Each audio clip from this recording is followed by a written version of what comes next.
नमस्कार. आपण पाहत आहोत नाशिक जनमत, नाशिक शहर व जिल्ह्यातील ठळक घडामोडी.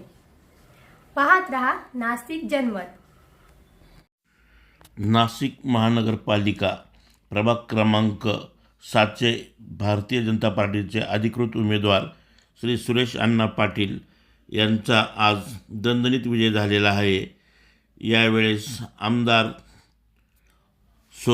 देवयानी फरांदे यांनी सुरेश अण्णा यांचा सत्कार केलेला आहे. आपल्या हाताने विजयी उमेदवारांचा व त्यांचा सत्कार करून त्यांना पेढे भरवले. यावेळेस मोठ्या संख्येने मतदार उपस्थित होते.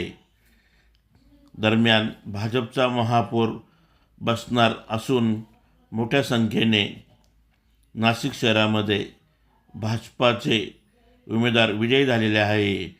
यामुळे नागरिकांमध्ये देखील आनंद व्यक्त केला जात आहे. सुरेश अण्णा पाटील हे अगोदर नगरसेवक राहिलेले आहेत, त्यामुळे त्यांनी प्रभागाचा मोठ्या प्रमाणात विकास केलेला आहे. आपल्या प्रभागामध्ये रस्ते काँक्रिटीकरण केलेले आहे, मोठा जलकुंभ बांधलेला आहे. दरम्यान नागरिकांनी त्यांच्यावर विश्वास ठेवून पुन्हा एकदा त्यांना मतदारांची सेवा करण्याची संधी दिलेली आहे. प्रभागात विकासाची गंगा नक्कीच आणणार आहेत. याबद्दल बोलताना आमदार आज मनापासून आनंद होतो आहे. भारतीय जनता पार्टीचा महापौर आता येणाऱ्या महानगरपालिकेच्या ह्याच्यामध्ये बसणार आहे.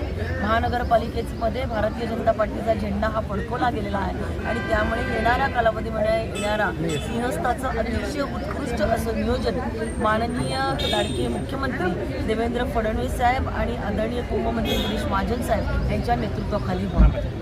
जनतेने दाखवलेल्या विश्वासाबद्दल आपण काय सांगाल?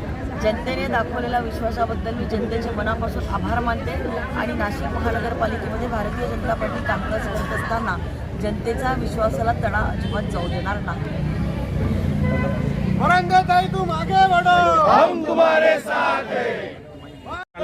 जनतेने दाखवलेल्या विश्वासाबद्दल काय सांगाल? त्यांनी जो विश्वास दाखवला त्याला कोणताही कोणत्याही विश्वासाला तडा जाऊ देणार नाही एवढं निश्चित करू आणि सर्वसामान्यांचे सर्व प्रश्न आम्ही अगदी एकरूपाने सोडू आणि सर्व मतदारांचे आणि ज्या श्रेष्ठींनी आम्हाला तिकीट दिलं त्यांचे सर्वांचे आभार.